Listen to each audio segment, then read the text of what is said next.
Hello everyone, it is Mike Levin on Sunday, March 28th, 2021. And I just pushed out a video that was quite a long time in coming, where I empty out all the data from a Google Search Console account for a website. So I have various websites that I've basically abandoned, kept registered but abandoned over the years because I've been much more focused on other things, and websites can take so much of your energy that I have them around just to poke and prod at from a long in the tooth SEO perspective, see if there's any equity worth preserving, see if it's worth bringing the site back alive, hosting it on the same or a different domain, keeping, upgrading, moving, retiring the content. I have all these decisions to make for myself, just the same way a webmaster doing work for a client or an employer would have. And this gives me a unique opportunity to share it with you, my YouTube audience. Most of this stuff is usually very proprietary, and I could never really share the stuff I'm doing for my employer because I'm no longer technically an SEO so much as I am a data manipulator. I mean, it still seems a little presumptuous to call myself a data engineer. I don't have an engineering degree, certainly not a data scientist. I don't have a science degree. But I might call myself a data master. It sounds a little, highfalutin, but there were webmasters in the past, and webmasters were not really as technically proficient as the word master would imply. They just had to be a jack of all trades sufficiently so that they could keep a website running, serving the information it's supposed to be serving, and collecting the data it's supposed to be collecting. And beyond that, these servers did reboot every once in a while, once a day, once a week, once a month, whatever it was, to make sure that any memory leaks that got into these old CGI, often Perl-driven systems was just purged once in a while. And there was a certain acceptance that these things were destined to be rebooted. You backed it up frequently, and that was your path to resiliency. These days, containers are used in Kubernetes clusters and other techniques of virtualization and containerization in order to make no single instance of your server or your computer all that important. The data is always another story, because if data is kept on those serving nodes and that serving node goes out, that little bit of data is lost. So things tend to be database back-ended in some other way. Webmasters had to know about that too. Oftentimes their platform was Linux, Apache, MySQL, and PHP, or Python or Perl. And that was called the LAMP platform. And that basically helped usher in the web, that running on Linux. So Linux, the Apache web server, that's how the websites were served. MySQL, which is how the database stuff was back-ended, oftentimes on a little island of all this technology on one instance. That was the good old days of tight integration between free and open source computing on the real hardware, single instances, backed up. And you might put your computer in co-location. I actually launched a website back in the Web 2.0 days called HitTail. It's gone now. It's now been completely retired. However, in its day, it was a server that I installed in a colo center. I think we might have had 3 pieces of hardware. One was the router and gateway to a local network that I had set up, because in co-location you wouldn't sit on your providers, your hosts' network that they put you on. You would sit on one IP of it, and you would have a subnet underneath. It's not really a subnet. You'd have a local network behind a router. Subnets or something else. And, then you'd put multiple hardware behind that. So the router was one piece of hardware, and then we had the web server, the IIS server, the thing that served the pages of Hittail.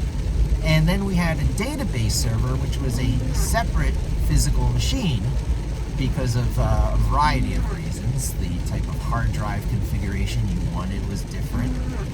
A RAID 1 and 0 or 0 and 1, striped and mirrored basically for the best combination of write speeds and mirrored redundancy. Your data was in more than one place, and long writes could be broken up between two write heads. So you can write twice the data in the same amount of time. So you actually had to know these hardware things back in the day. Not so much anymore. Most of that is abstracted away. As kind of a knee-gut reaction to that, the Raspberry Pi has become so popular. So the cloud movement, as wonderful as it is, the first, the Amazon Elastic Computing Cloud, many of us still call it EC2. A lot of people have gone to AWS, Amazon Web Services is a much more generic, broad term.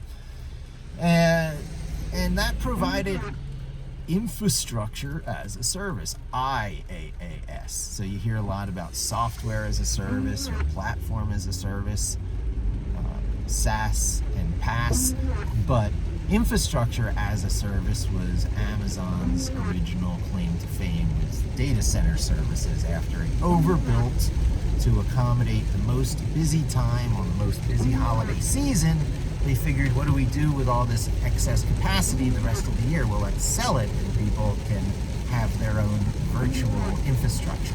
And Netflix and many other sites were enabled and born on that.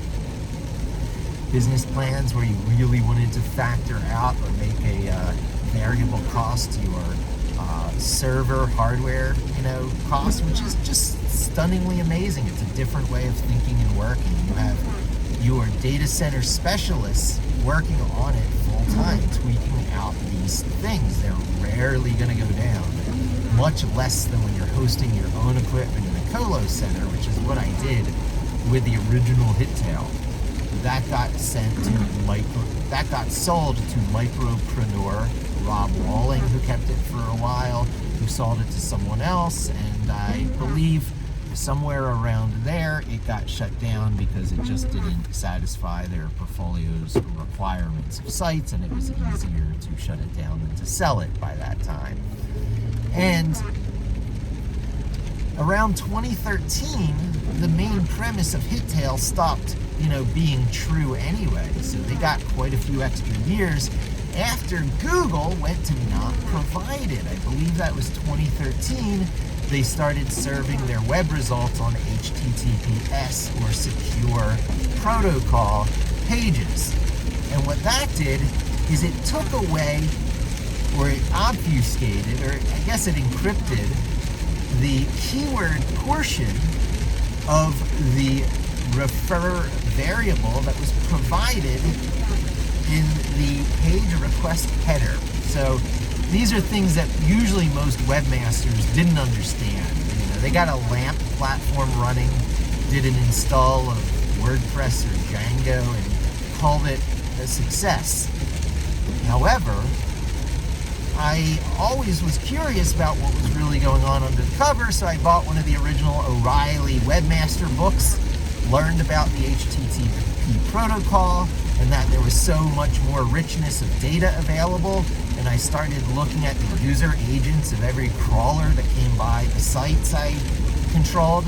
I created my own tracking pixel. When you talk about that site has a invisible GIF on it collecting your data. I wrote one of those with Microsoft COM components back in the day. It was a VB script compiled into a COM component or something, so I could get IIS server features that weren't normally there. You needed to add C-like programming bits to IIS in order to do stupid log file tricks and stuff. And in this case, it was serving a 1-pixel GIF, so it served it as a graphic, as a 1-pixel transparent graphic.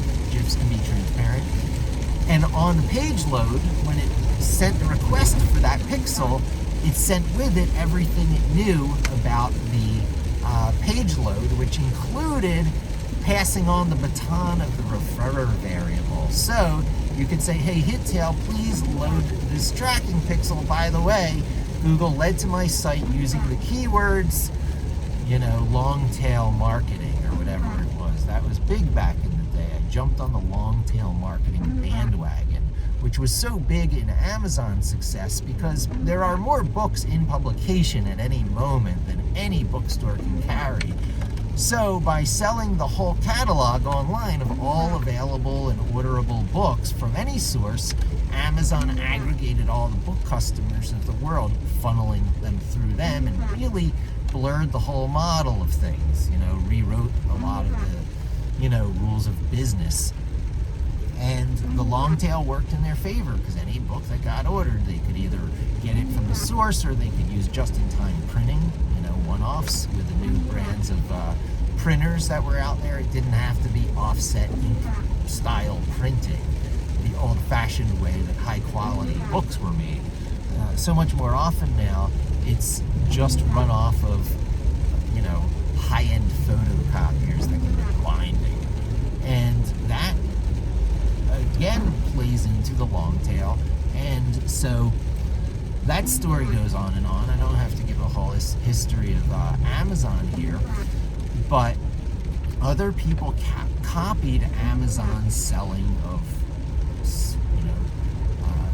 server capacity, and they called it data centers, and the cloud was born.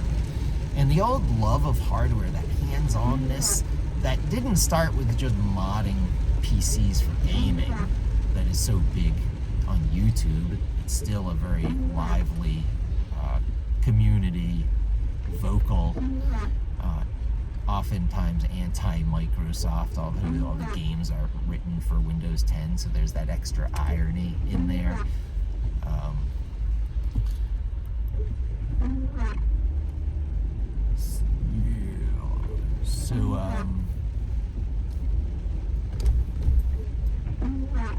Sorry, just paying attention to my driving for a little bit, and I will regain my thread here and keep pushing on with this because it's important. That love for the hardware is what we're talking about.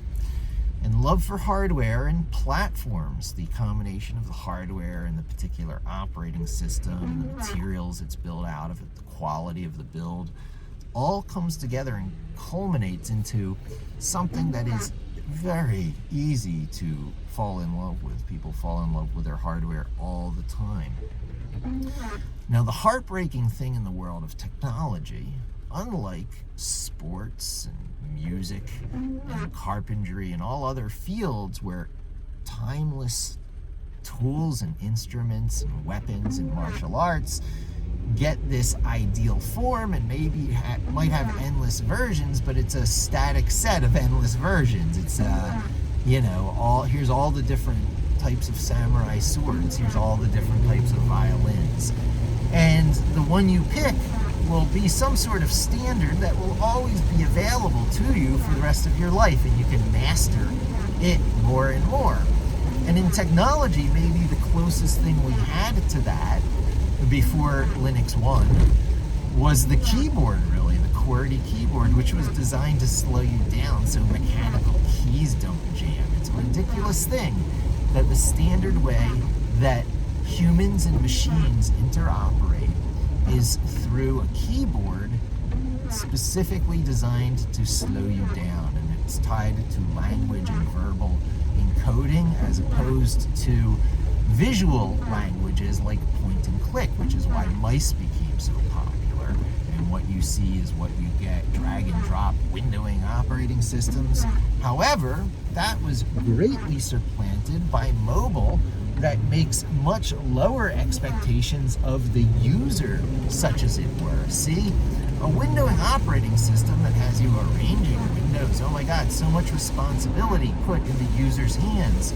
It's not only that you have to customize things, you have to customize things. You have to pick things up and move it into a state that it's unlikely to ever be in that exact state again because you arrange windows on a larger screen. It's such a contrary to what computers are supposed to provide and bring to the picture value proposition that it's stunning it became so popular. And so we see things today like what used to be called Windows Arrow Snap. It's Windows 10's ability to snap windows that you pick up and move into ideal half screen, quarter screen arrangements so that there's at least a reliable fixed position to these window positions so that muscle memory can kick in and you can actually become proficient and better at using the tool over time. Before that, you couldn't. It was rethink and reorient yourself every time, which slows you down. It keeps you from achieving the kind of mastery in tech that musicians, artists, athletes, craftspeople have always enjoyed over the years, in every other field, but tech not so much. So the story gets even worse in tech.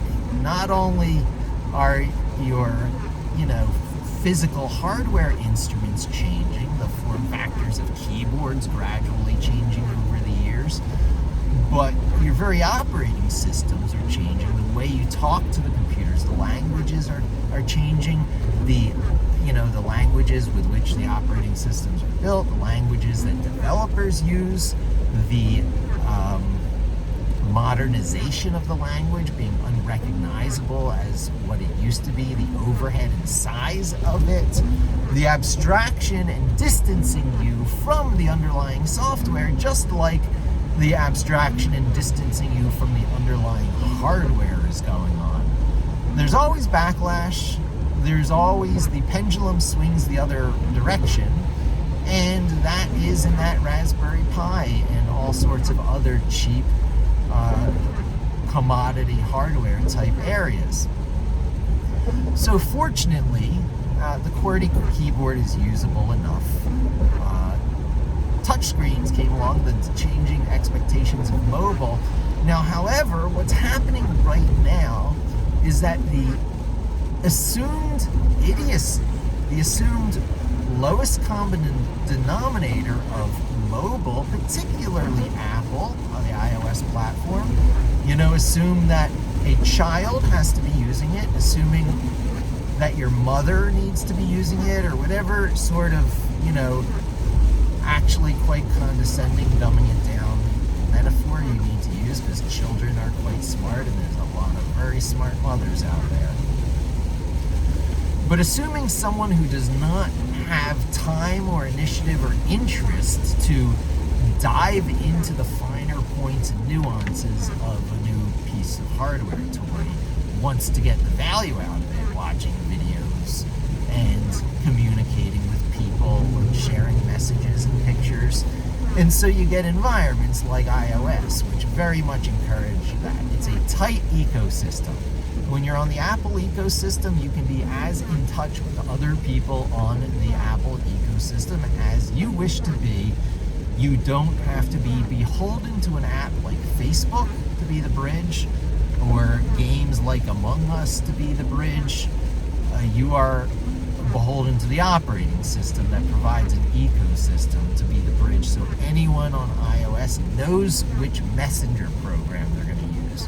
They know which FaceTime program they're going to use. There's not Google Hangout versus Meet versus, FaceTime, not FaceTime, but versus Facebook video versus Instagram video versus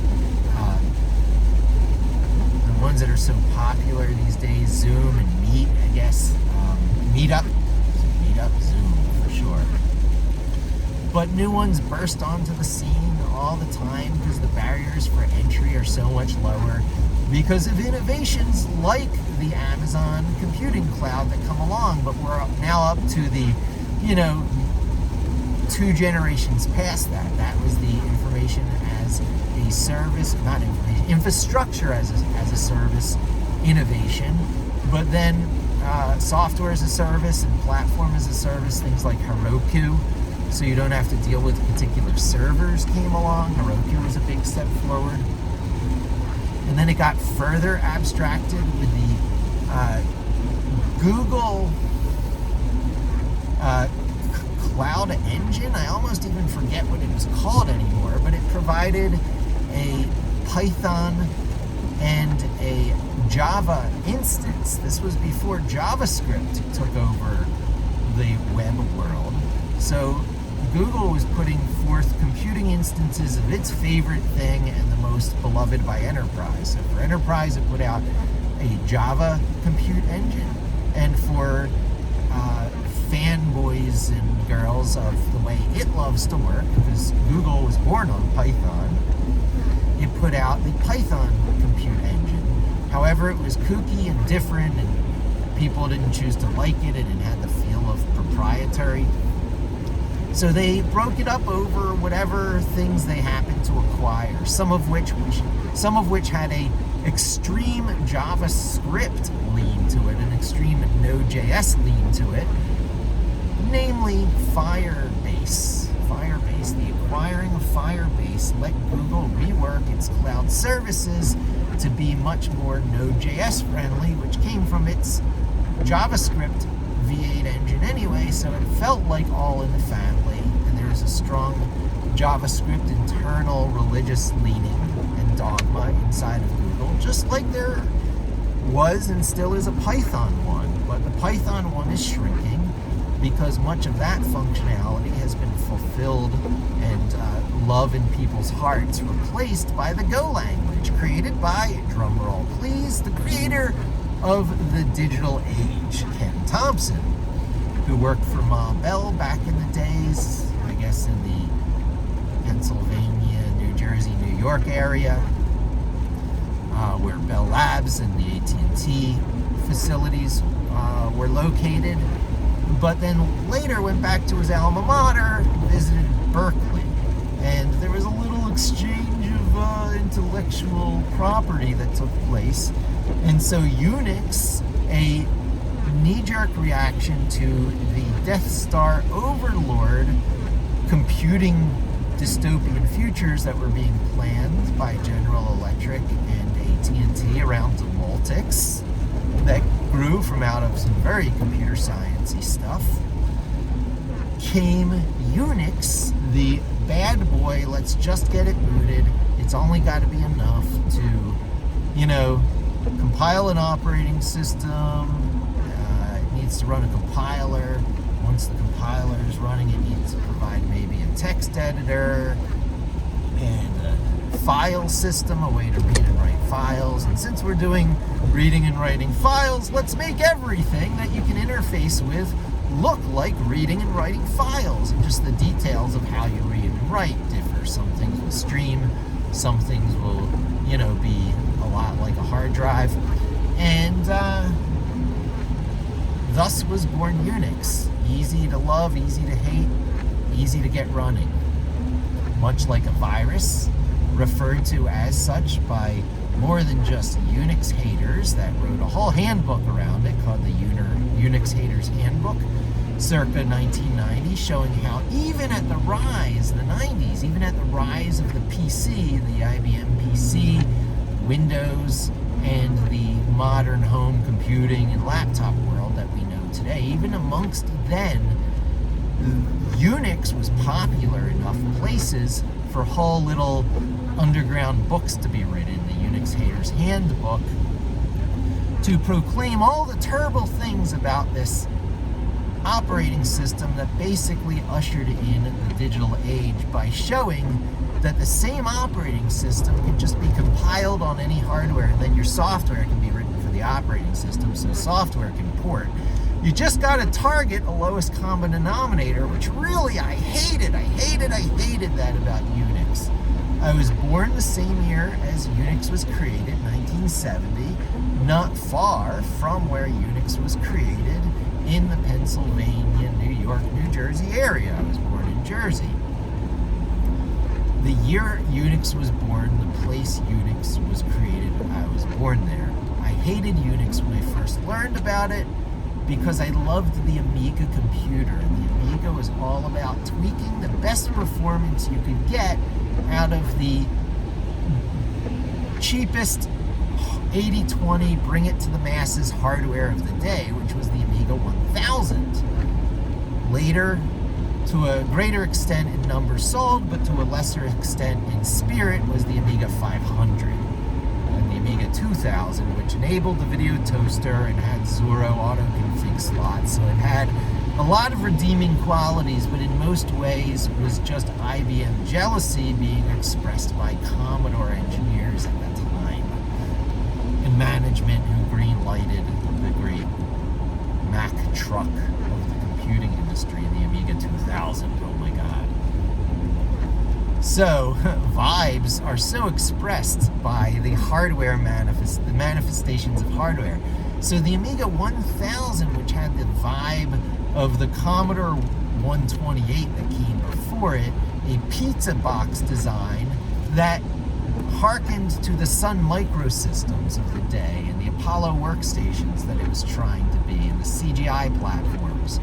The Amiga 1000 was a svelte pizza box design that a monitor stood on top of. It had some limited expandability, but you felt it. You felt the spirit emanating out of this thing. You felt the spirit of the original Atari VCS, the Atari 2600 designers, J Miner, emanating out of this thing, and it made you feel wonderful for a mere $1,200, probably $1,500, $1,500 for an Amiga 1000 by the time you had enough to just barely get it working, maybe connecting it to a home TV at first, because it could work in that really low resolution 40-character column width when you wanted it to. And the performance of games when you did. It looked arcade quality game style, which was one of the really charming things about it. Now, one of the other really charming things about the Amiga computer was that if you didn't quite let it boot into the games, this other thing came up called DOS, Amiga DOS. There was a disk operating system, a type-in user interface that first went to the naked shell, and then later the naked command line. It was not a shell. Shells are what are added. The naked command line. So there was the Amiga CLI, which had no command line history. You couldn't up arrow through hit things you just typed. None of that nonsense. But then you could actually run the Amiga shell, the Amiga DOS, I guess, or the DOS ran in the CLI, and there was an upgrade to the shell, the Amiga shell. And that had command line history and had a lot of things just like Unix. And my dear friend from back in the day, who I feel I betrayed a little by supporting different people for the Philadelphia Amiga user group when I was stepping down as president, repeatedly pointed out to me that the Amiga is cool because its operating system, written in great part by Dale Luck and RJ Miner, who I'm still in touch with over Facebook, is modeled after Unix in many ways. It had command line piping, treating everything as a file so that you could read and write to devices that without, so that you knew how to write the driver to every device. If you write a driver for a custom piece of hardware so that software can talk to it like it's reading and writing a file from the operating system, then you've got a free interface. You've got a free API to the device. The Amiga had that, just like Unix. So, all that Amiga stuff happened around 1986. It was in development, 87, it hit the market. 88, I became aware of the Amiga. I was 18 years old. I got my first black market Amiga, one that was broken from the local tech school that they were throwing out. And I put the money into the repair that it took to make it work. And I bought an additional external floppy drive and a monitor for it from a friend. I bought everything used, I believe. And I had a working Amiga 1000 for about $300 or $400 by the time I was done, versus the $1,200 minimum when you were buying this stuff new. And I tried to use that as my Macintosh going into Drexel University that required you to buy a Macintosh computer. And that was back in 1988, 89, when I graduated high school and was going into college. And I had the Mac emulator for the day, which was a big deal because you couldn't copy Macintosh ROMs because it was software copyright. So you had to take an original set of Macintosh ROMs, plug it into the AMAX port, plug that into the side of your Amiga 1000, and bam, you had a black and white Macintosh running on a screen of an Amiga, which you could pull up and down, much like the way virtual screens work today, 30 years later on both Windows 10 and Mac OS. So in my book, Windows 10 and Mac OS with virtual operating systems and virtual desktops are really just catching on with the Amiga computer. And I get this been there, done that. Finally, the mainstream world is catching up. And finally, there are things that are love-worthy in tools and instruments again. I can use today's Windows and Mac and Linux desktop computers with a muscle memory that is almost identical between Windows, Mac, and Linux, using standard conventions that exist in today's desktop operating systems that in great ways reflect, mimic, invoke, and make possible the spirit and muscle memory of the Amiga. Now, what they don't have is the ability to move the mouse pointer one pixel at a time under all conditions and all software. That would be greatly appreciated on Windows, Mac, and Linux desktop. There might be ways to do it. Certainly you can all add software on all platforms to do it. But by not being a standard operating system convention, it loses a certain cross-cutting proficiency. Cross-cutting proficiency is what I'm talking about with obsolescence proofing yourself and acquiring muscle memory on most hardware, on most operating systems for most of the years of your life that you will be alive and needing to use these tools for your livelihood. And maybe well into your retirement, because there's lots of projects you can do that use the carpentry tools of infotech. You often hear generic plumbing of IT,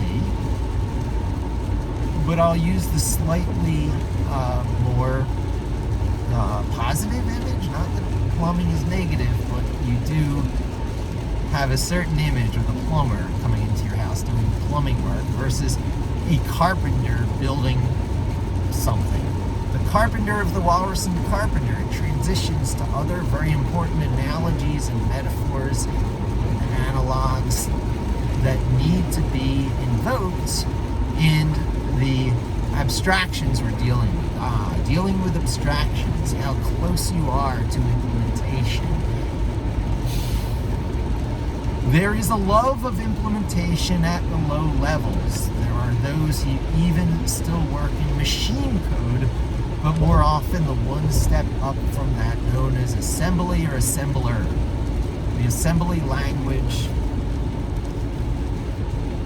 they have assemblers that turn your assembly into machine code. I think I have that right.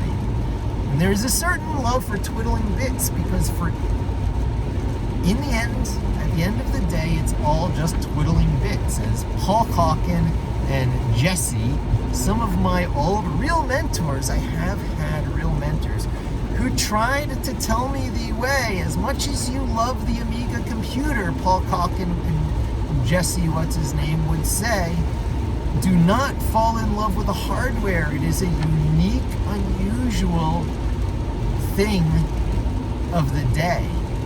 It is a manifestation of the moment of the video games industry's desire, the old Atari engineer, Jay Miner's desire, R.J. Michael,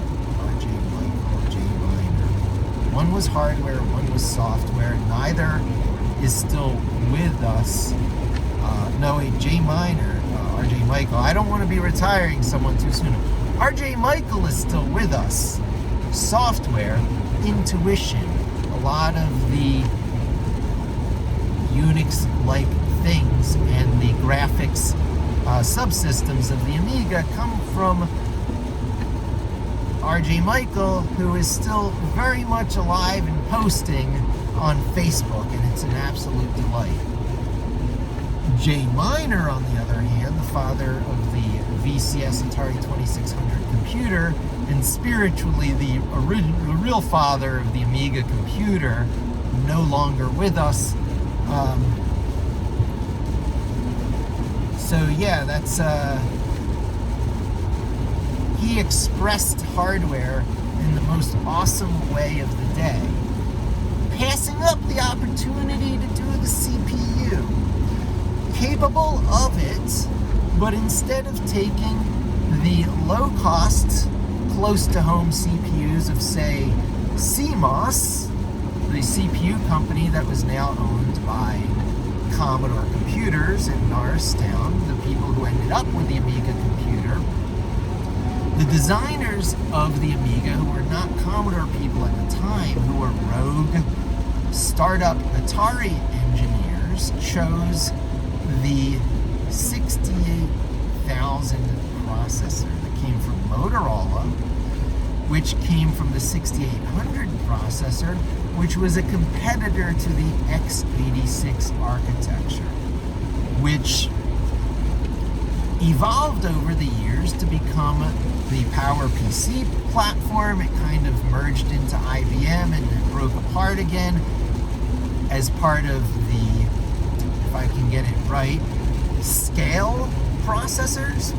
So it was Motorola 6800s, a competitor to x86 and the IBMs of the day, and it went into a lot of those workstations, things that didn't have, SPARC chips in them. Sun still had their SPARC custom chips that did much of this, but if you didn't have the SPARC custom chips, or the Apollo, I think they had a custom chip too, and if you didn't have that, then you had the Motorola 6800 and later the 68000.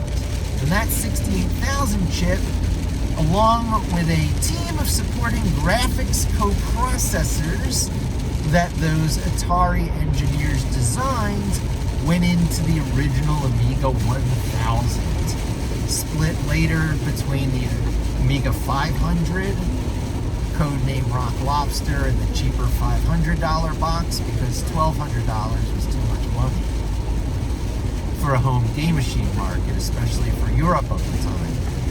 So people I knew, actually, the Commodore follow-on engineers, the Me Too crowd, the Not Invented Here crowd, broke the Amiga 1000 into the 500 for the gaming market, mostly in Europe, mostly for Germany and UK, the Amiga 500, and then into the higher end coveters of the PC market, mostly the US market, mostly to solve the video market, Amiga 2000.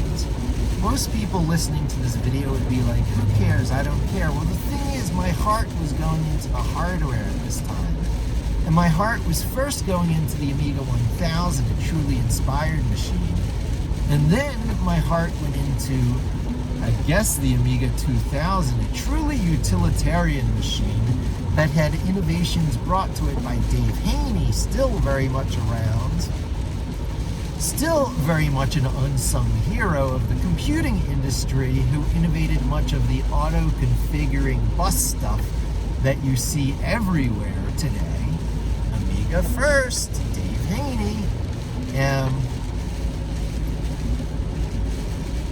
And my heart had difficulty going into the Amiga 2000, which was out of my price range, except I worked for Commodore by this time and got my hands on user group instances of the hardware. The user group had an Amiga maybe 2200 at that time, an Amiga with an upgraded 68020 processor. Now, the Amiga was paralyzed by two forces. Some will say marketing, but no. The untold story of history, told a little bit here and there, is that the Amiga was paralyzed by the not invented here attitude of the Commodore engineers, whose heart already belonged to the Commodore 64 and 6502, stuff. The Commodore 64, the VIC-20, and a tradition of processors that was much more homegrown because it used Commodore's version of the CPU, the $10 6502 chip, instead of the, $100, $250 Motorola 6800 chip. $250 went into a lot of the money that made the Amiga 500 cost $500 and the Amiga 1000 cost $1,200. There was a lot of penny pinching for margins. The world was ruled by penny pinching for margins that made you or breaked you as a computer company during Christmas season each year.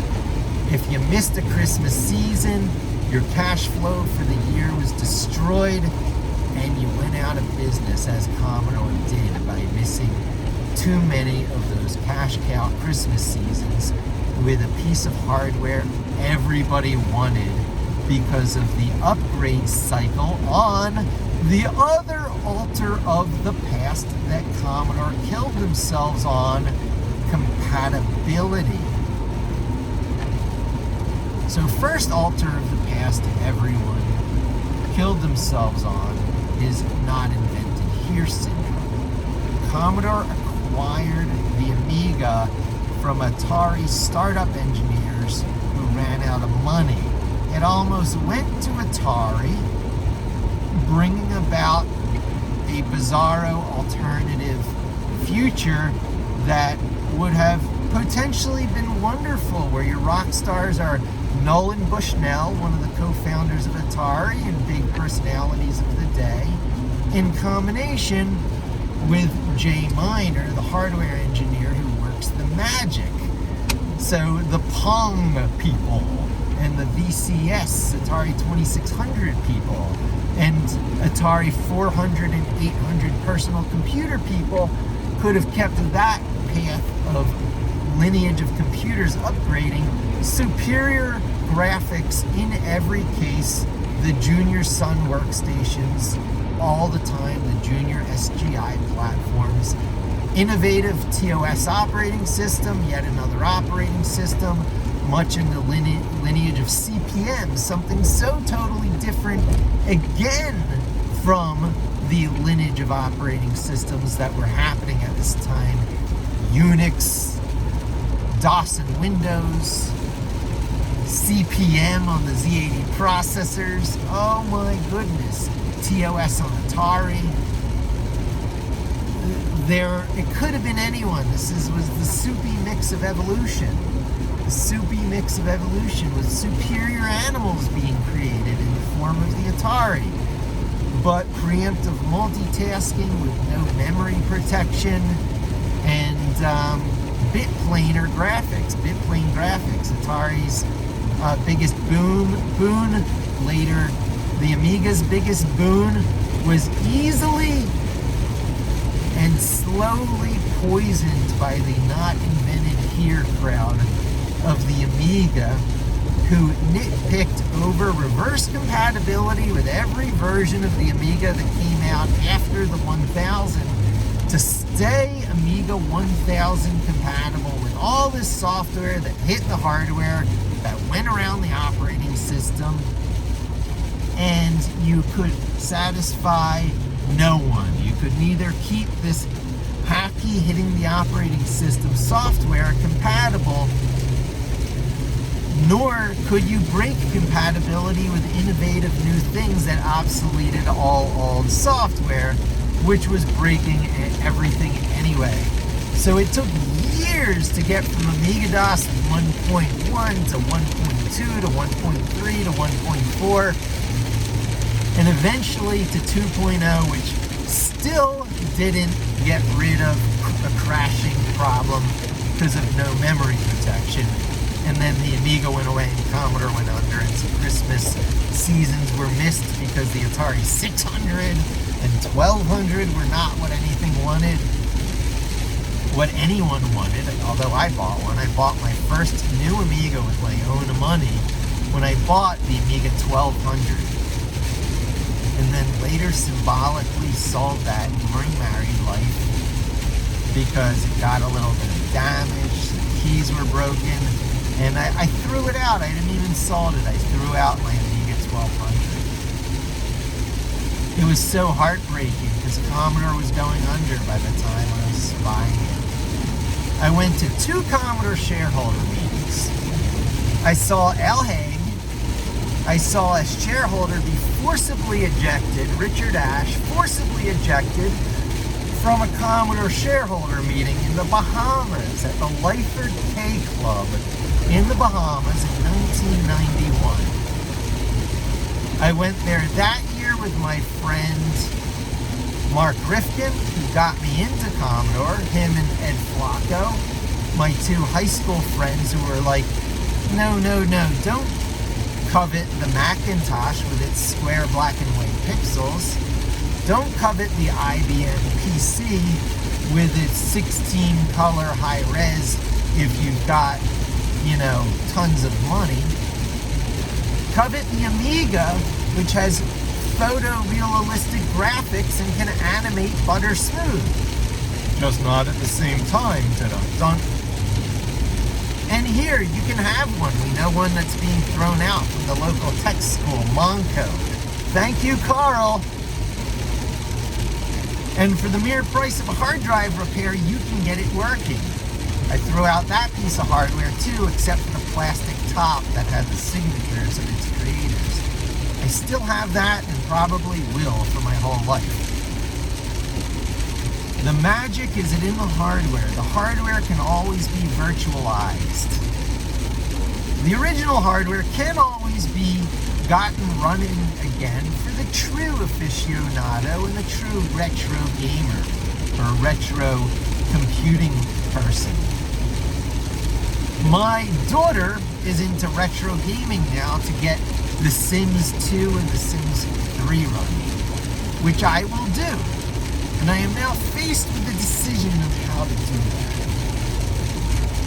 I am someone who loves hardware, and I investigated the Wintel Raspberry Pi alternatives as a way of doing that. However, moving parts, complexity, simplicity, love for the hardware, single static state instance of a lovable machine that's gonna go away when that Amiga of the day expression of hardware goes obsolete, and then you will move on to other things. I have so far bought my daughter 3 Windows laptops. One when she was too young for it, and I was infatuated by the $200 HP Windows 10 machines. Yes, for a mere $175, you too could have a bright magenta Windows 10 machine with a turbo LCD monitor, no touchscreen, but it booted to Windows 10 and you could start to do things with your kid on a decent enough platform. That never stuck. She used the recycled MacBook Air circa 2011 Macintoshes that I had. They were better hardware quality, better web browser experience. So in the little keyboard and laptop experience she had, it was either on that MacBook Air or the Raspberry Pi, I might tell you. We built a few Raspberry Pi computing platforms in our day and used Scratch. She has childhood memories of using Scratch on the Raspberry Pi that we built together. But then the other laptops were a Lenovo. I got her a Lenovo Yoga that turned around completely and did that flipping reversed with the thing with the touch screen. It was powerful enough for Sims and could let you do the artist tablet thing. I was really pumped on the Yoga. It had the perfect combination of powerful enough for the Sims, flexible enough to be your tablet without having to take it apart the way my Microsoft Surface Book Pro 2 had to hit a button. I didn't want that for a kid. I wanted to quick flip around.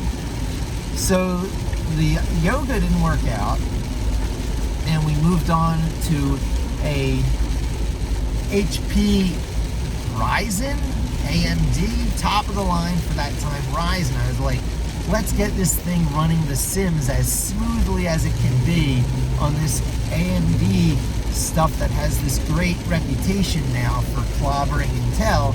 It's at a good generation of stuff, and that'll be her gaming machine, because she didn't use it as a tablet one. She always was an iPad person for the touchscreen part of things. So anything tablet wasn't going to be her Windows box. I could see that, no matter the art rage and painting software I tried to get her acclimated to. Because of course, real animation software a la Jaden Animation and the Odd Ones Out that she was into on YouTube, and our visit to VidCon in Anaheim, California that we did in 2018, I was trying to foster those interests forward. So get her on a touch screen Windows machine capable of running the Sims that she wanted and the animation software that I was hoping she'd be asking for. So Lenovo Yoga.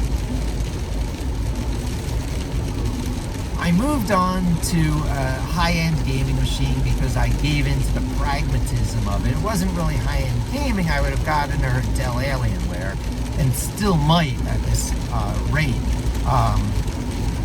for the next machine. But I got her a top of the line of entry-level HP. I only spent like $1,200 on it a little over a year ago now. It served her well, and it was everything I wanted it to be. So that accounts for all three of the Windows laptops I have her on now. And I'm thinking about the fourth one now, and it's going to be one powerful enough to run Docker desktop, Windows Docker desktop. And I'm going to teach my daughter to do Dockers and containers, which I don't do for myself very much, because for virtualization, I usually am happy with just Python virtual environments. I'm a CH root sort of guy.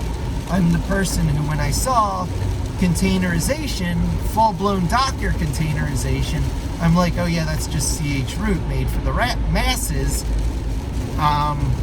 with a few of the tricks of virtualization used so that you can have your host operating system recoverable easily.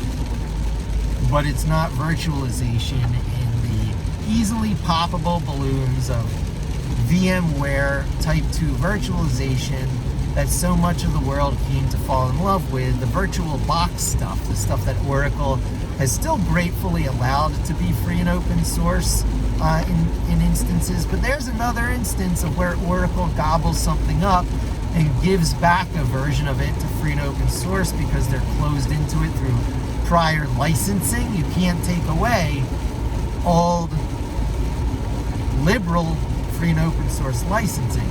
So I think there might be a version of Berkeley DB.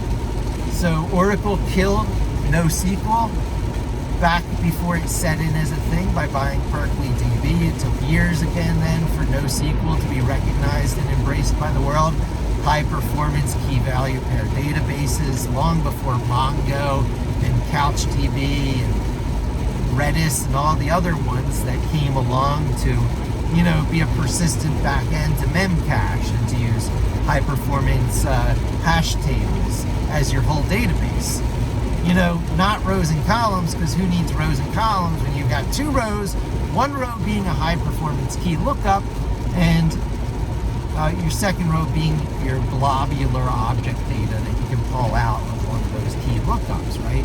So that existed as DBM since the dawn of Unix in the 70s, and Oracle comes in, dun, dun, dun, dun, in the Death Star brigade of, the same attitude reflected by AT&T, trying to keep Unix as commercial software only, and killed NoSQL in the form of Berkeley DB, which they did again later to Java by acquiring Sun, and did again to MySQL of the whole LAMP platform by acquiring MySQL.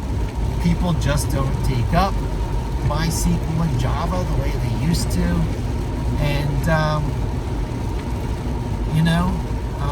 they did it to something else I was just talking about that sent me all on that long rant. But when you take up your tools that are supposed to be cutting across time and space all the years of your professional life, your school life, because you got to fall in love with it as a student. We're coming up on an hour, so if you listen to me thus far, my big contribution to the world, I'll never be a Linus Torvalds. I'll never be a Guido Van Rossum at this point in my life. I'll never be a Ken Thompson, the granddaddy of all the bad boys of tech, the maker of the tools of the maker of tools that are sticking it to the empire. I was born the year Ken Thompson, the Luke Skywalker of tech, struck out against Multics, his employer AT&T, and a conglomeration of like-minded companies, including Honeywell, probably Univac might have been on with it. Companies you've never heard of, because all these old Death Star mainframe companies are just not as relevant today. And the bad boy Rebel operating system got caught in a quagmire of intellectual property, an intellectual property quagmire known as that SCO thing. That code base changed hands a few times, including into the hands of Novell, another, victim of Microsoft's embrace and displace strategies. And so to keep the cash flow going, to keep a reliable, predictable income, to keep the shareholders of public companies happy, the strategic thinkers of Microsoft decide how to keep in your path, how to keep in the critical path of developers of the day. So while Unix was bogged down in a quagmire of intellectual property stuff, Linus Torvalds developed circa 1990, at the same time I'm going to the shareholder meetings and stuff, Linux. Not long after, Mandrake Linux comes out, can be bought off of the shelf at a software store, can be installed onto your x86, 386, 486, first generation of multimedia capable. I want to say Intel with, multimedia capable hardware that sent it down the wrong path of Itanium, that came back with Pentium, that gave second life to Pentium thanks to the Israelis and the Fab 8 factory that can pull Intel out of the fire. So maybe Fab 8 and the Israelis can pull Intel out of the fire again. The RISC versus CISC debate that killed off everything but x86 for a long time happened, and Apple dumped that being on the Motorola brand of processors, because the Mac chose that same Motorola 68000 line that evolved into PowerPC, which evolved into Scale Processor, that recombined with IBM and the game machine market in some ways. And I think one of the Xboxes might have been based on. So this rich alternative Motorola lineage of processors basically lost to x86. But then x86 lost to what so many people are saying, is he going to talk about? Is he going to talk about the ARM? Go to 1 hour in, he talks about ARM. The ARM processors that come from a very British, UK, transgender lineage. Innovative hardware comes from transgenders. Game changers come from people who understand hardware at the Turing level. Optimizations come from strengths. Is this politically incorrect? Go a hour in, he really starts talking crazy. But some lineages of processors that took up thoughts started in the very early days of RISC that has some groundings in MIT. The Yankees will take some credit for the free and open source. It wasn't even called free and open source at the time, but the open hardware designs of register-based, frankly, very MMOS. Not MMOS, I'm crisscrossing some things. MOS. MMOS is the multimedia operating system from Scala. Completely different story. The MOS chip designs that were lifted from the early 6800s, precursors to the 68000s. So where did the Commodore 64 lineage of computing come from? Chuck Peddle said, I can do for $10 what Motorola can do for $250. And I'll black box the 6800 chip, not the 68,000 chip that the Amiga and the Mac was based on, but the 6800 chip that things of its day that you never heard of were based on. I'll black box that and I'll make it for $25. Oops! Moss Technology in Narstown gets bought by another local company, Commodore in Westchester. Hence was born the deep vertical integration of Commodore, who combined it with the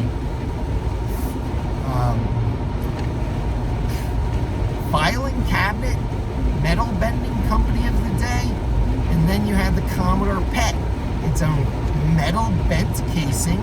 They must have bought the CRT tubes from somewhere, the old TV picture tube that was in it.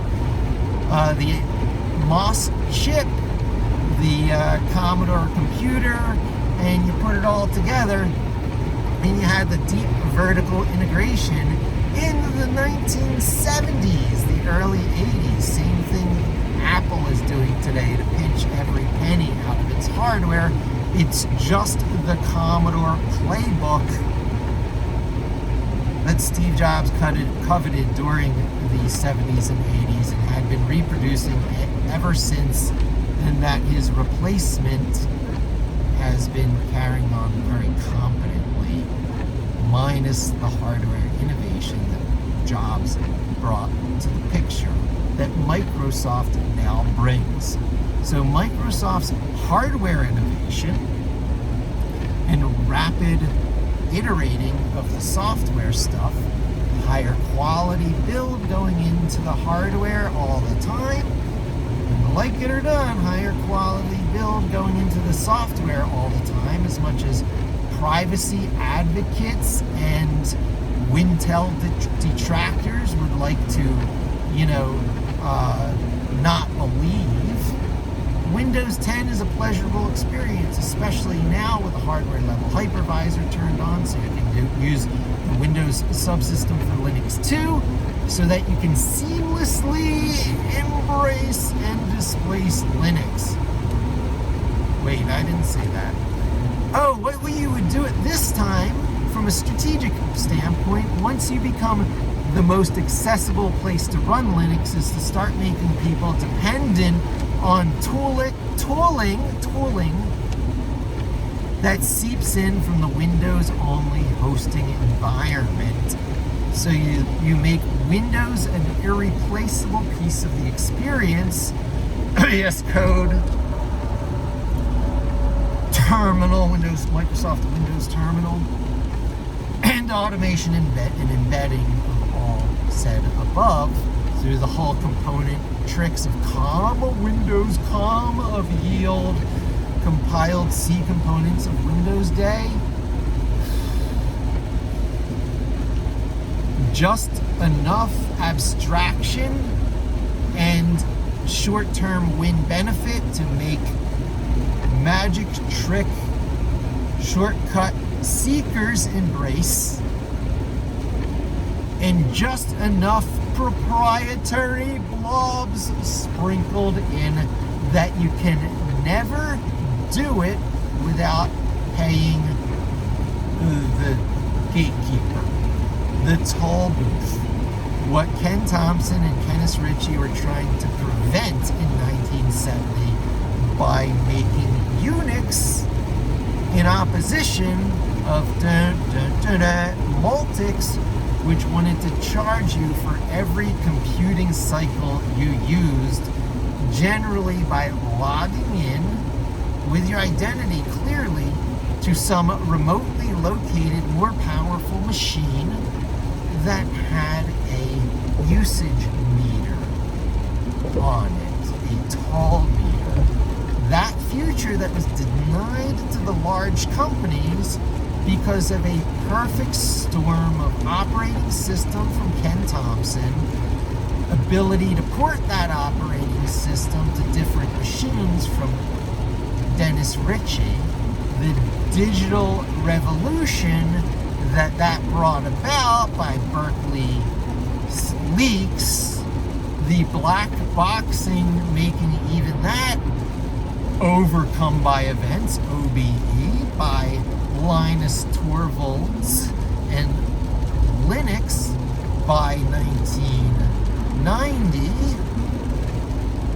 the using Linux directly under the cover better and better that took place by the always unpolitically acceptable Richard Matthew Stallman, RMS, who made the Linux commands, black box that, so between him and the work of Linus Torvalds, you now had a full GNU Linux system that could run everything necessary for the LAMP platform, which brought about the web revolution, which was a perfect storm because the TCP/IP protocol from Vint Cerf,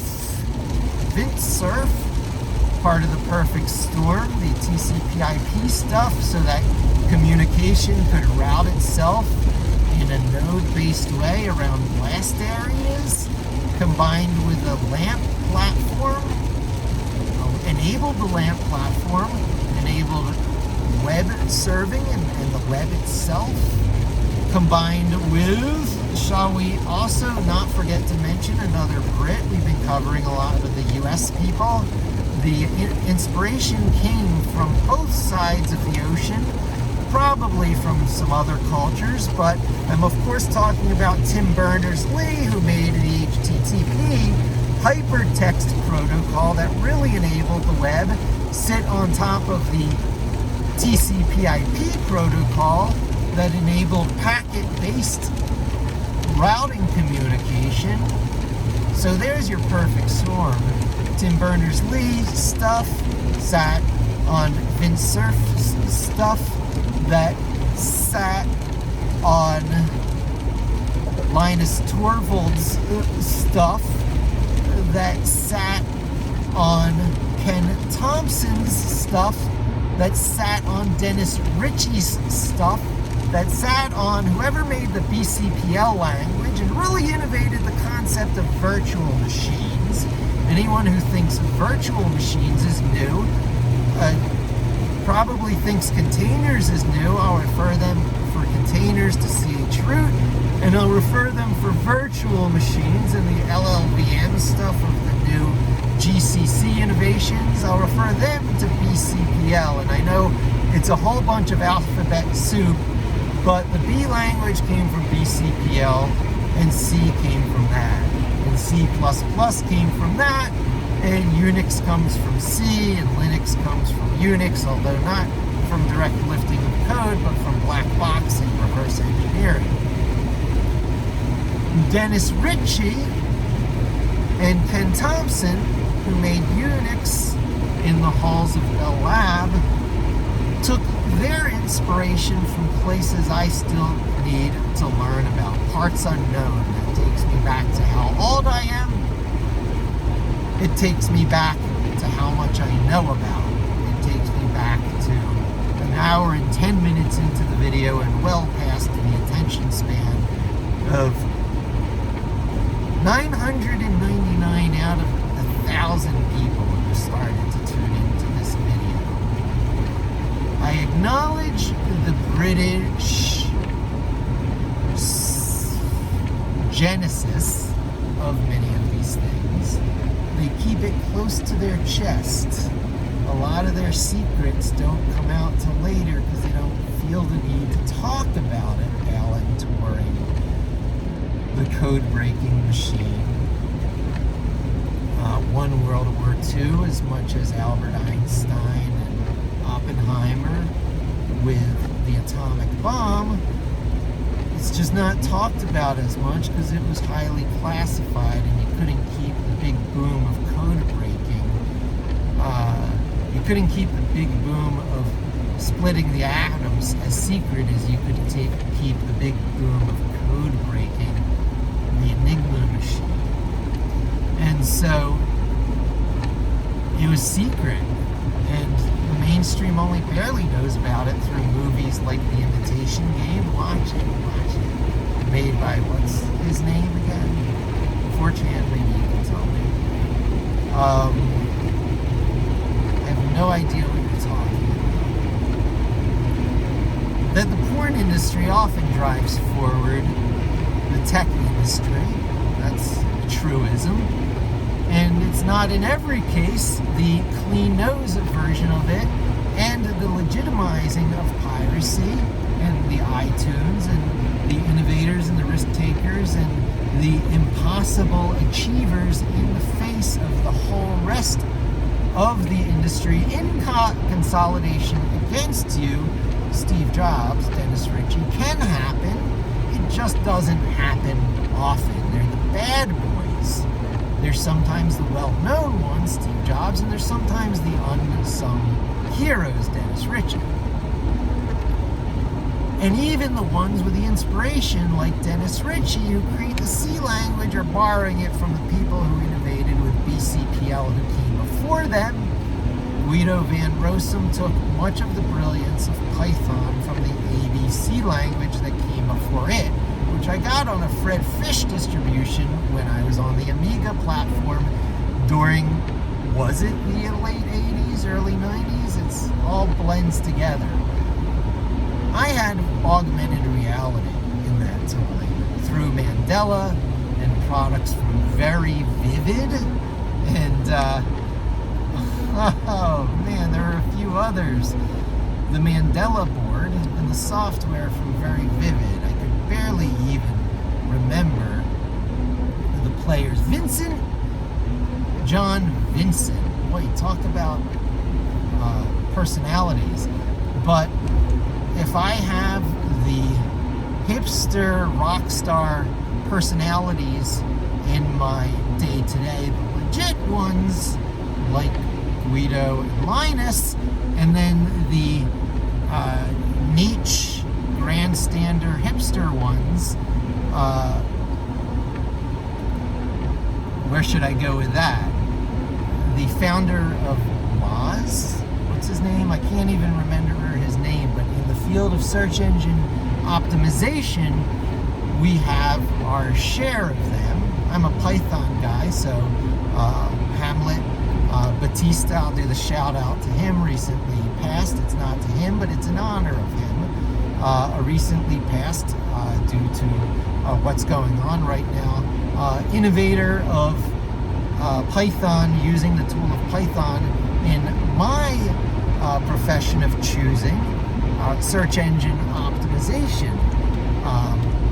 One of the higher profile rock star type people, because he didn't mind attending conferences like I do. I hate conferences. I don't go to conferences. I haven't even been to a PyCon with all my love of Python in recent years. I've been invited to go to Python by a dear friend, Tanya Nam, back in the days when conferences were happening, or in early enough days where it was still a little bit badass that most people have not jumped onto the Python bandwagon.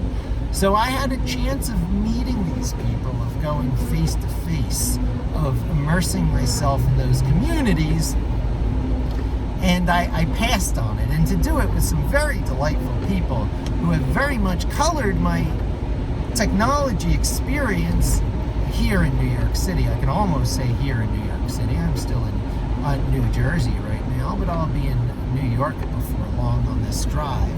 But Tanya Nam and her whole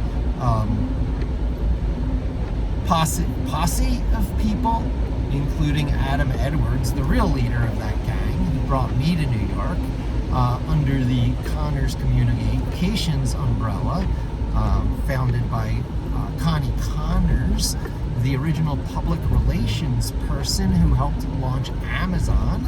So I'm a couple of degrees removed from Jeff Bezos and Amazon.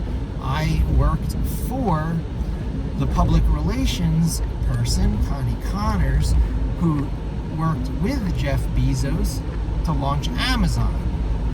Amazon had since outgrown Connors Communications and, went on to much larger, agency of record type, New York marketing agencies that Connors never grew into.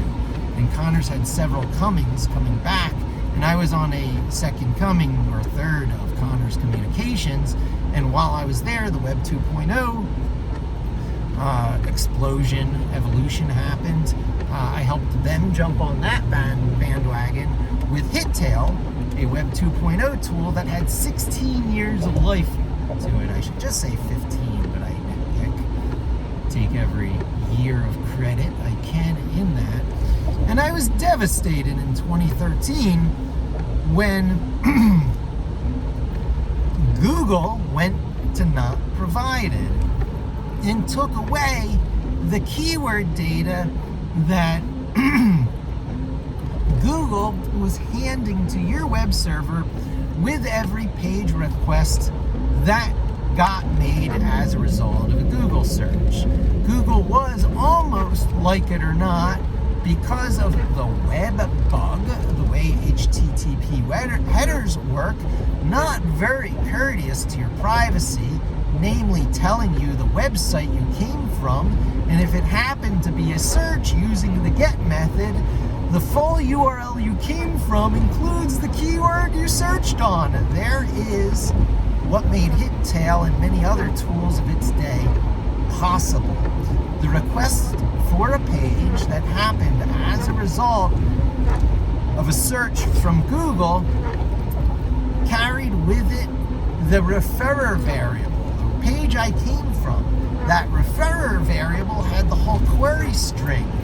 It went a fully qualified URL, http:// whatever .com site it was from, / the file name, the end of the file name, $, parameter 1 equals arguments 1, ampersand, parameter 2 equals arguments 2, and I'm using singular for parameter, plural for arguments, because there could be multiple arguments on the single parameter, a reflection of API protocols that still exist and permeate things to these days. It came from the way function calls work in CGI programs, and it's reflected in the way key value arguments or position dependent arguments work today. And all the tricks of SEO of that era worked off of it, because all the tricks of those late 90s, early 2000 eras worked from,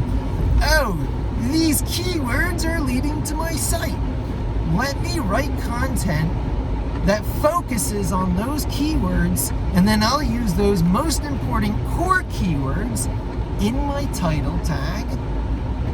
I'll use them in the directory of clustered pages I'm writing on this topic, and I'll use it in the file name of the page itself. And if we couldn't do that because of the corner we programmed ourselves into by the systems we chose to use, our content management system, our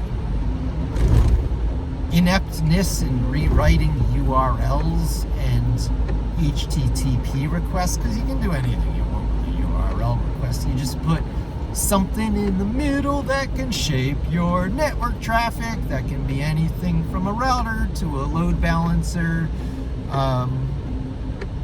to a router or load balancer, which are all just routers that are programmed to have special behavior, as are firewalls and gateways. They're all just special cases of routers.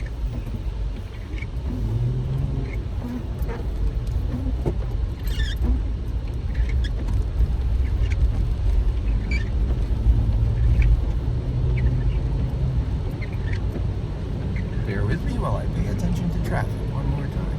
An hour and 21 minutes into the video, getting on to I-95. I probably should wrap this stuff up soon.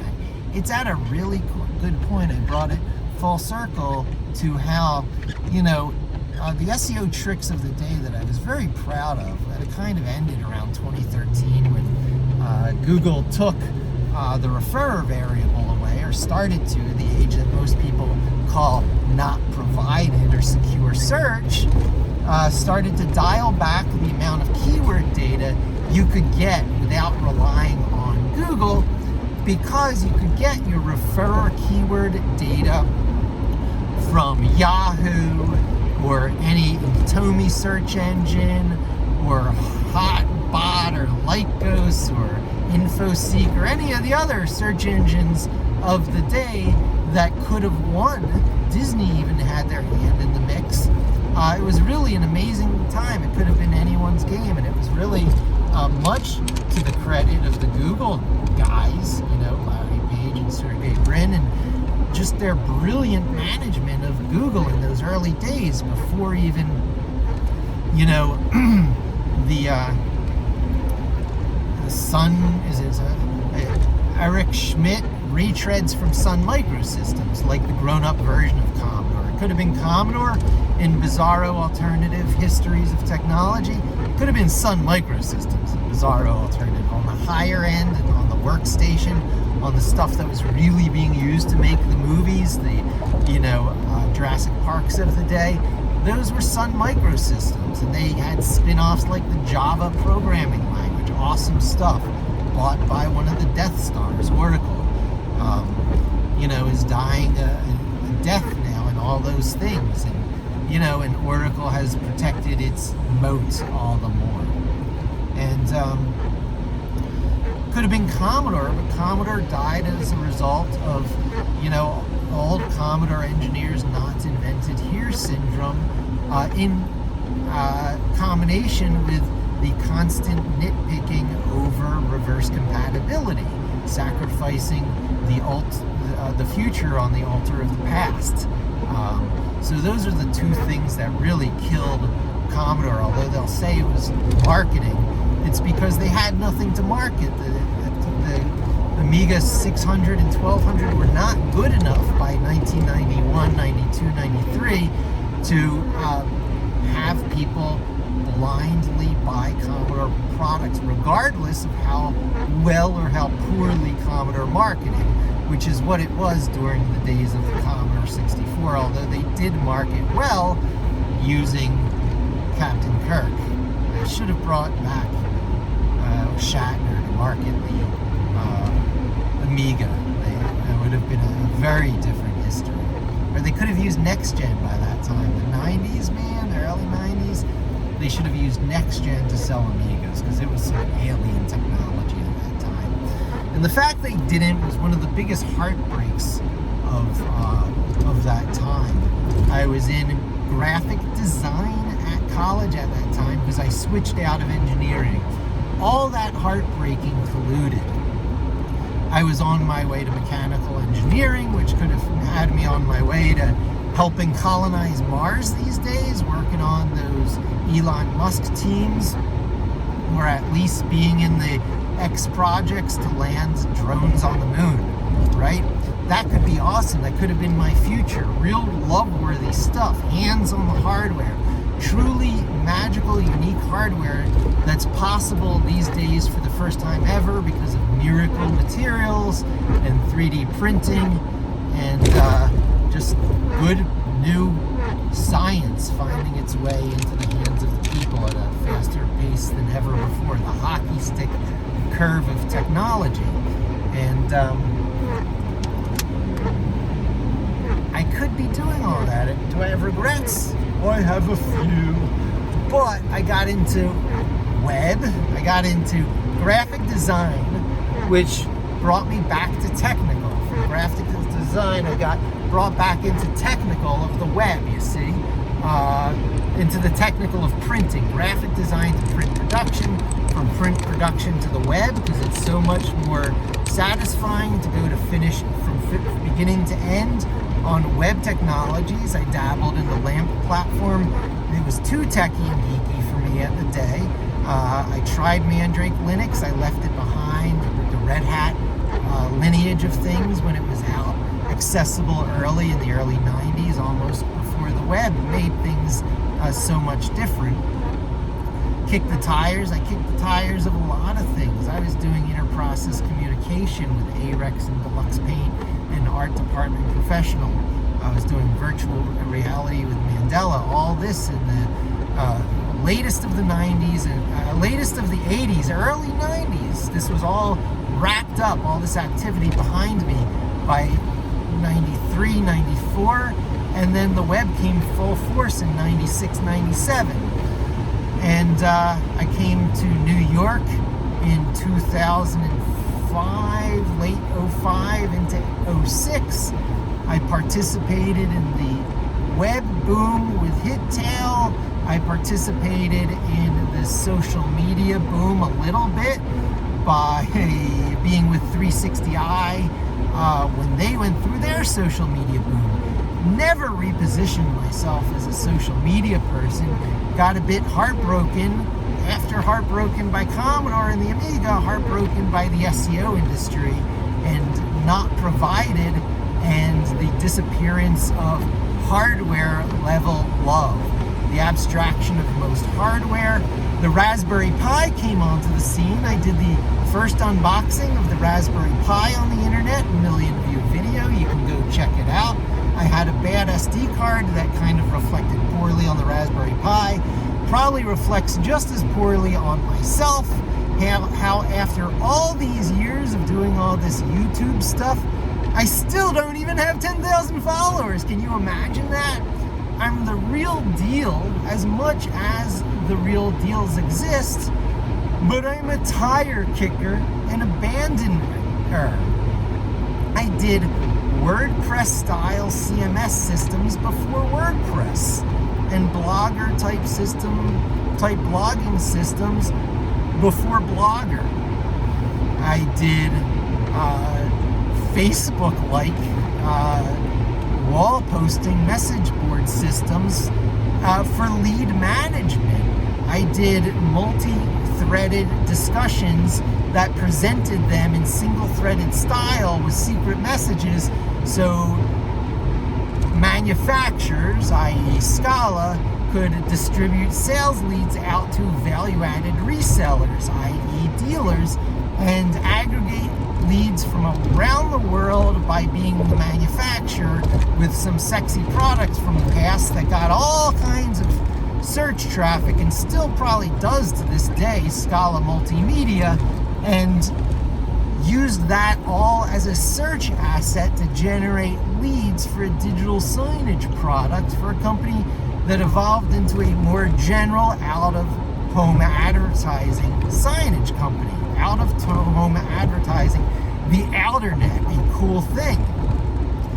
That could have been another one of my alternative bizarro histories. I almost went that direction.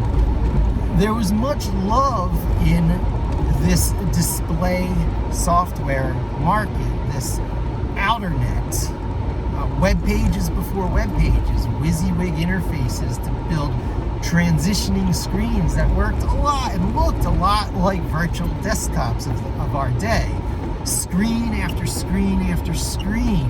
That was Scala, another precursor to the web, another, it could have been the web kind of product. They're still around today.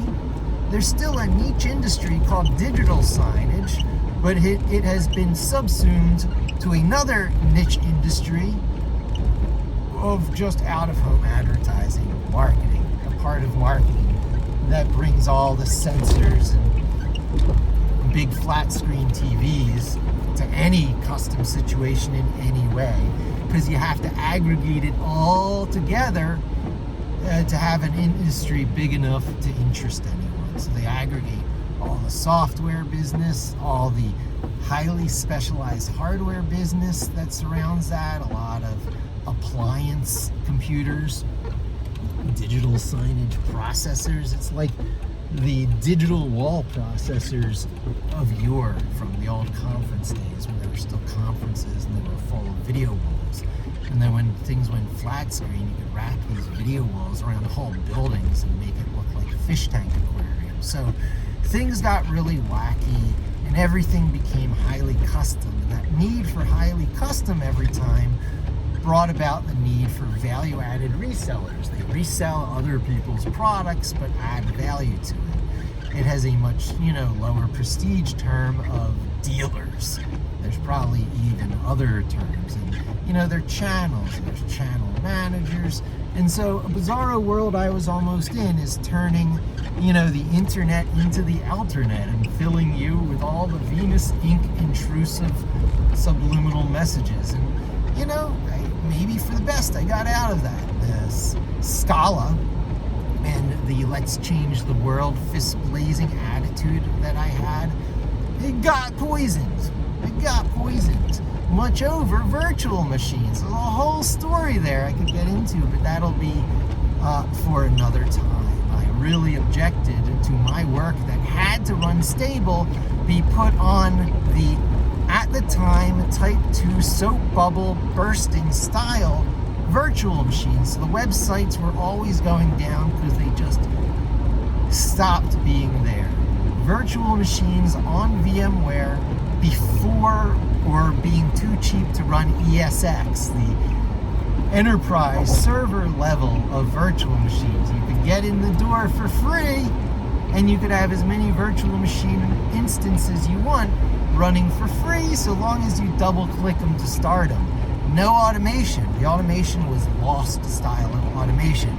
And I'll wrap it up at this concept because it's what I bring to the masses now. I'll never be a Guido Van Rossum at this point, and I'll never be a Linus Torvalds, and I'll especially never be a Ken Thompson or the people him and Dennis Ritchie were, riffing on from the BCPL and ABC language where the real innovators came from. But I will be an expert user of tools, and I will highlight the level of abstraction issues and the warning signs about falling in love with certain implementations. Implementations are cheap and they can be containerized and stamped out. And if you have fatal flaws and memory leaks in an implementation, you just tell people they got security risks. Make sure you do the containerization scheme, keeping that in mind, and it's fine. You can have, sausage factory, ugly internals, so long as scope keeps requests from coming in that cause damage, sterilize things that can let information leak outside from inside. But every once in a while, you just might destroy old container, recreate a new one. You're more likely to do that than to build a new system. In fact, you build it from the latest and greatest, so these containerized instances have an effect of always becoming better over time. So even the virtualized instances of your old platforms that you can that you can instantiate and get the retro computing kick, the retro gaming kick, the retro, whatever you want, gets better and better. The hardware itself will become a more multi-form factor and amorphous in nature, so you'll get the feeling of your different joysticks and keypads, and you get it back. You get it back through the magic of the new day. Live in the moment, the magic of the new moment. I've decided to not be hardcore retro. I don't need the original hardware. I don't need to have a computer history museum. I don't need to have a personal computer history museum. The small size of new stuff helps. It's hard to throw away old phones. And I probably will get into digital shredding, digital hardware shredding, and digital hardware data reclamation. That has some interest to me. So you get back data from old hardware that you're getting ready to get rid of or throw away, or contribute to true retro hardware people to whom this stuff will always be valuable. But you need to do the equivalent of data shredding, and if it's dead hardware, you've got to bring it alive enough to recover then shred. So you put the Frankenstein moment into all dead hardware, enough to copy the data off, maybe grab a few key pieces of hardware they could never reuse, maybe use it for art, and then to contribute the rest of it back to collectors and redeem myself a little for junking my original Amiga 1000, which was probably an early serial number and everything is the way I got it. Anywho, I am getting very close to my stop, and I am very pleased with this video that tells you a little about who I am and where I come from. Although I was born in the age of the Brady Bunch, I am trying to escape the Brady Bunch stigma, the Brady Bunch assumptions about life, the ticky-tack boxes of suburbia, which allowed me to miraculously connect with Commodore and feel something special. Everybody should have the chance to feel New York, Commodore Amiga, San Francisco, tech boom special. Everyone should have the chance of feeling artistic, Renaissance, scientific, new era special. Doing things for the very first time. Everybody should have the chance of living or having the option to live in the new sphere. The new sphere.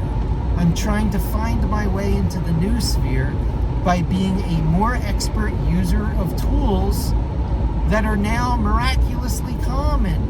The means of production are in the hands of the every person in ways that are stunning and miraculous that I would extend the video by another hour and 40 minutes if I were to follow that thread. Suffice to say, to have Python on my iPhone, the Jupyter Notebook Python in the form of Juno and Carnet. There's two versions of it. I have this thing I think called Carnet, which is free and open source that they barely managed to get into the web store. It's hard to get free and open source stuff like Jupyter into an ecosystem web store like the Apple App Store because, it's not fuss. It takes a level of dedication and getting things through the App Store that makes you want to commercialize it. So I think there's a free version of Carnet or Carnets, I forget exactly, and it's, I think, with a C. But that's okay, because the other one is Juno. It's really easy to remember. And that you gotta pay for, I think. It's a little more commercialized, but it's a little more slick. They're both based off of the they're both based off of the Jupyter free and open source project, which is what a lot of what people love about VS Code really comes from. So VS Code is like the love for the Jupyter Notebook community being lifted and transplanted into something they can call Microsoft. It's also being lifted and transplanted from Google because Electron and web components, but it's also being lifted and transplanted from Jupyter because everything else. Let me see. I am going to wrap up because I need... No, I'm actually fine here. This will serve me well.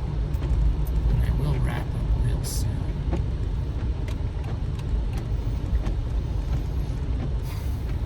The final thought here is expert user of tools that cut across time, cut across problem domains, that will serve you as the professional tools of your career and your time coding. It'll work as a second language, it'll work as a native language, kind of in the back of your head, rumbling around, much like a spoken language does, you see. Spoken languages have much of this same characteristic of coming to you natural. I say it as I stumble, as I think about my drive, but it's all the more significant because you need to be able to do it with spontaneous mastery and expertise, being able to do something hardly thinking about it, and that does not really come easily all the time. That comes with being at things for a while and getting it into your muscle memory. So that's what I leave you with. Focus on tools that let you get your expertise into your muscle memory. Be aware of the vendor traps. Go with as many timeless things as you can, which are also love-worthy, and let you express both the things you want to express and the way you want to express it as naturally as you can. So thanks for joining me. Hope to talk to you again soon, and don't forget to subscribe.